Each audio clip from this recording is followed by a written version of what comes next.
बिस्मिल्लाहिर्रहमानिर्रहीम। अस्सलाम वालेकुम। 7th class. आज हम करेंगे एक्सरसाइज 3.2 का क्वेश्चन नंबर 1 एंड 2। तो इससे पहले कुछ थ्योरी है वो थोड़ी सी डिस्कस कर लेते हैं। Classification of decimal. मैंने आपको बताया कल के लेक्चर में कि डेसिमल क्या होता है। ऐसा नंबर जिसमें एक डेसिमल पॉइंट आ जाए तो वो क्या बन जाता है, डेसिमल। ठीक है। अब डेसिमल्स को हमने दो हिस्सों में डिवाइड किया है, एक है टर्मिनेटिंग डेसिमल और एक है नॉन टर्मिनेटिंग डेसिमल। तो टर्मिनेटिंग डेसिमल क्या होते हैं? अ decimal in which the number of digits after the decimal point is finite. कहते हैं ऐसा डेसिमल जिसमें नंबर ऑफ डिजिट डेसिमल के बाद फाइनाइट हो, यानी गिन सकें, स्टॉप हो जाए, तो उनको हम कहेंगे टर्मिनेटिंग। फॉर एग्जाम्पल ये है 0.25 के बाद ये स्टॉप हो गया है तो ये टर्मिनेटिंग हो गया। टर्मिनेट का मतलब होता है कट जाना, यानी किसी की चीज का स्टॉप हो जाना। तो ये पॉइंट के बाद नंबर रिपीट नहीं हुई, यानी आगे नहीं बढ़े, स्टॉप हो गए हैं, तो ये होगा टर्मिनेटिंग डेसिमल। इस तरह एक सेकेंड इसकी एग्जाम्पल है 3.4590। ये 4 डिजिट्स हैं पॉइंट्स के बाद, तो इसलिए ये भी काउंट किए जा सकते हैं। तो ये स्टॉप हो गया तो इसलिए ये भी होगा टर्मिनेटिंग डेसिमल। नेक्स्ट होगा non terminating decimal. A decimal in which the number of digit after the decimal point are infinite.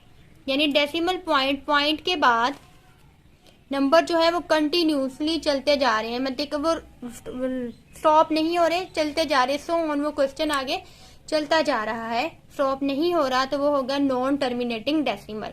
जैसे है 1.2780145 सो ऑन, ये चलता जा रहा है, स्टॉप नहीं होगा, तो ये होगा नॉन टर्मिनेटिंग डेसिमल। इसी तरह 1.6868777777 आगे रिपीट होता जा रहा है, तो ये भी होगा नॉन टर्मिनेटिंग डेसिमल। तो इसकी शॉर्ट दोबारा से बता दूं, टर्मिनेटिंग में डेसिमल के बाद जो डिजिट्स हैं वो स्टॉप हो जाते हैं। नॉन टर्मिनेटिंग में डेसिमल के बाद डिजिट्स कंटिन्यूसली चलते जाते हैं, स्टॉप नहीं होते, उसको हम काउंट नहीं कर सकते। तो अब चलते हैं एक्सरसाइज 3.2 के क्वेश्चन नंबर 1 की तरफ। फर्स्ट क्वेश्चन है without actual division separate the terminating and non terminating decimal. कहते हैं डिवीजन के बगैर, आप इसको बस देख के बता दें कि ये टर्मिनेटिंग डेसिमल है, ये नॉन टर्मिनेटिंग डेसिमल है। तो इसका मेथड ये है कि आपने डिनोमिनेटर को लेना है, उसकी करनी है फैक्टराइजेशन। तो 8 है यहाँ पे डिनोमिनेटर, तो डिनोमिनेटर 8 के हमने की फैक्टराइजेशन। 2 4 ज़ा 8, 2 2 ज़ा 4, 2 1 ज़ा 2। अगर इसकी फैक्टराइजेशन में 2 आ जाए या फिर 5 आ जाए तो वो क्या होगा, टर्मिनेटिंग डेसिमल। अगर 2 आ जाए या फिर 5 आ जाए, तो इसमें 2 आ गया है तो इसलिए ये क्या होगा, ये टर्मिनेटिंग डेसिमल होगा। तो आप कहेंगे 13/8 इज टर्मिनेटिंग डेसिमल बिकॉज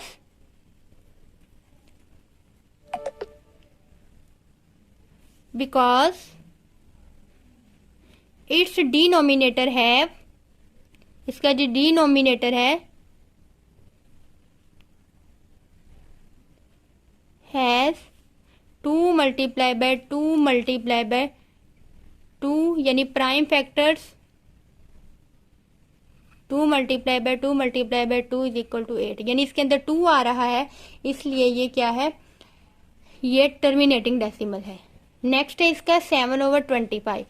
तो 25 की आपने फैक्टराइजेशन कर देनी है। 5 5 ज़ा 25, 5 1 ज़ा 5, इसके अंदर 5 आ रहा है, तो जिस फैक्टराइजेशन के अंदर अगर 2 आ जाए या फिर 5 आ जाए तो वो होता है टर्मिनेटिंग। तो आप कहेंगे 7/25 is are terminating decimals because its denominator है prime factor 5 multiply by 5 is equal to 25, यानी इसके अंदर 5 आ रहा है।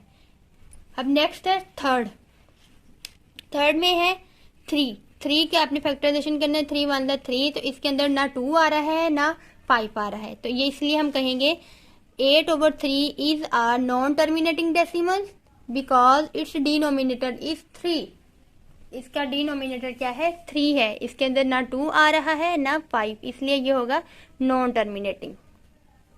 नेक्स्ट फोर्थ भी आप लोगों ने खुद करना है। 11 की फैक्टराइजेशन कर लेनी है। इसकी फैक्टराइजेशन में देखना है कि कहीं 2 तो नहीं आ रहा, 2 और 5, अगर 2 और 5 आ गया तो ये टर्मिनेटिंग होगा। अगर इसकी फैक्टराइजेशन में 2 5 नहीं आया तो फिर ये नॉन टर्मिनेटिंग होगा।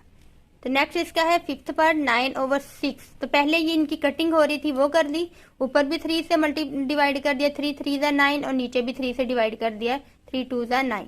तो ये आ गया 3/2। अब हमने 2 की फैक्टराइजेशन करनी, 2 1 ज़ा 2, तो इसके अंदर 2 आ गया है। हम कहेंगे 9/6 is are terminating decimal because its denominator has prime factor 2 multiply by 1 is equal to 2। यानी इसके जो प्राइम फैक्टर में आ गया है 2 मल्टीप्लाई बाय 2 आ गया है, इसलिए ये टर्मिनेटिंग होगा।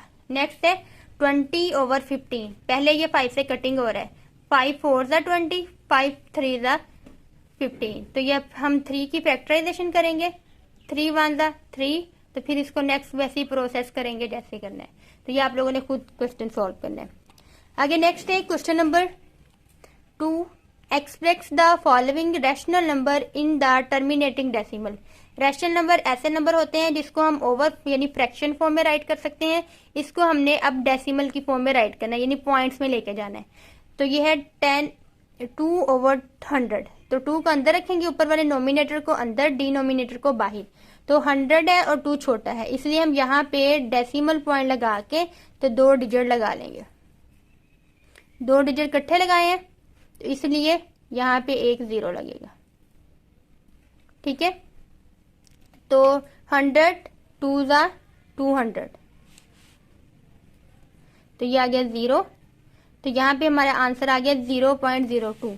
तो हम लिखेंगे 2 divided by 100 is equal to 0.02 is a terminating decimal. इसी तरह आपने डिवाइड करके बाकी क्वेश्चन भी करने हैं। अब इसका सेकंड पार्ट देखते हैं।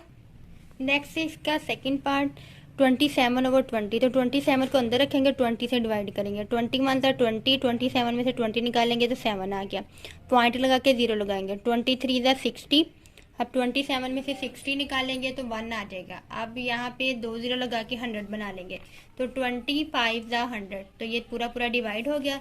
सो 27/20 is equal to 1.35 is are terminating decimal, क्योंकि ये पॉइंट के बाद स्टॉप हो गया जल्द ही, तो ये टर्मिनेटिंग डेसिमल होगा। अब नेक्स्ट 3 को अंदर रखेंगे, 25 से डिवाइड करेंगे, तो 3 छोटा था 25 बड़ा था, इसलिए 0 पॉइंट लगा के तो 30 बना लिया।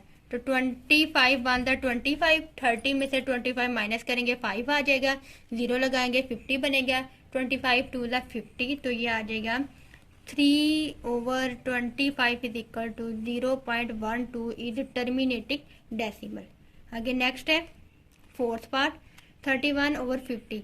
तो 31 को अंदर रखेंगे, 50 को बाहर, 31 छोटा था इसलिए पॉइंट लगा के 0 लगा लिया।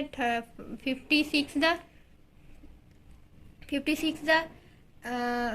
300 आना था, 300, तो 310 में से 300 निकालेंगे तो 10 आएगा, तो यहाँ पे 0, तो 52 द 100, तो ये आ गया 0.62, तो ये भी आ गया टर्मिनेटिंग डेसिमल।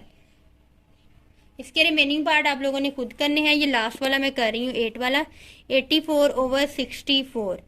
तो 84 को बाहर रखेंगे, अंदर रखेंगे और 64 को बाहर, 64 1 ज़ा 64, 84 में से 64 निकालेंगे तो 2 आ जाएगा और 20 आ जाएगा, फिर पॉइंट लगा के 0 लगाएंगे, 64 को 3 से मल्टीप्लाई करेंगे तो 192 आ जाएगा, तो 200 में से 192 निकालेंगे तो 8 आ जाएगा, 0 7 आ गया।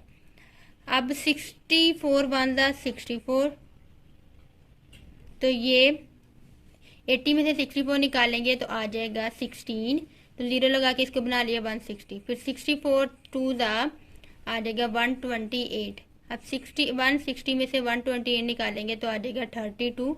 अब 0 लगा के अब 64 को जब हम 5 से मल्टीप्लाई करवाएंगे तो आ जाएगा 320 में से 320 निकालेंगे 0 आ गया, तो ये 84/64 is equal to 1.3125 is a terminating decimal. इस तरह इसके आपने रिमेनिंग पार्ट्स भी कर लेने हैं, बहुत इजी एक्सरसाइज है ये।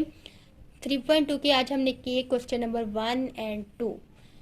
तो उम्मीद है आप लोगों को अच्छे तरीके से समझ आ गई होगी, क्योंकि ऑलरेडी आपने प्रीवियस क्लास में डिवीजन मेथड तो आपको आता है। तो दुआ में याद रखिएगा। अल्लाह आप सबको कामयाब करे। अल्लाह हाफिज़।